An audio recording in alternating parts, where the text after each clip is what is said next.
Salut tout le monde, c'est BigGaming84 et on se retrouve aujourd'hui pour l'unboxing du Spitfire MK1 de chez Airfix. Alors c'est une boîte ancienne. C'est vrai qu'en ce moment je fais pas mal de vieux kits. Pourquoi? Parce qu'il y a des kits comme le Spitfire, j'arrive pas à trouver des nouveaux kits qui me plaisent. Et bon, il y a des boîtes que j'achète en lot vraiment pas cher, donc je dis bon, je vais montrer un peu ce que ça donne. Donc Airfix, bon, vous savez à quel point je suis pas un grand fan d'Airfix, mais bon. Alors déjà, la vitre. Alors des pièces qui sont un petit peu défaites. Voilà. Il y a les décalcos. Ils sont encore propres, hein. Il n'y a rien à dire. En Airfix et décalcos, il n'y a quand même pas grand chose à dire globalement. Vous avez la notice dedans. C'est complet. Par contre, bon, il faut dire une chose sur les avions. Airfix fait quand même de la bonne qualité. Il n'y a rien à dire là-dessus. Vous voyez, regardez le niveau de gravure. Le niveau de gravure est tout à fait correct. Après, on voit que le plastique n'est pas de bonne qualité. Hein. C'est un très mauvais plastique. Mais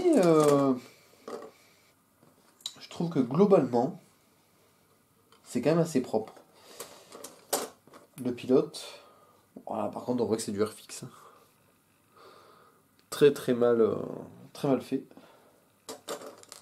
Par contre, il y a une espèce de pointe derrière. Et c'est pour pouvoir le mettre dans le siège. Tout simplement. Voilà, et au moins vous êtes tranquille. Ah, ça c'est pas mal fait. Tac. Non mais après, l'avantage de Airfix, c'est que les avions, c'est toujours le même type de montage. Après, comment je vais le faire niveau couleur? Je vais le faire exactement comme sur la boîte. Alors, je vais vous montrer.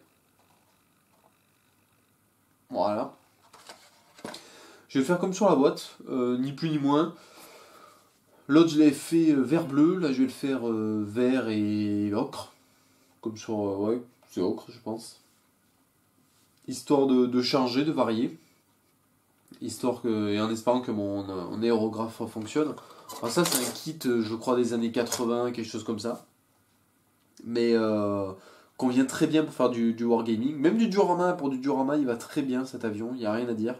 Honnêtement, si vous le trouvez pas cher, enfin Airfix c'est pas cher, si vous trouvez un kit à un bon prix, il faut pas hésiter, honnêtement. Donc voilà, écoutez, j'espère que ce court unboxing vous a plu. Si vous avez un commentaire à faire sur la maquette, n'hésitez pas. Sinon, n'hésitez pas à vous abonner et à laisser un gros pouce bleu. Allez, à plus tout le monde.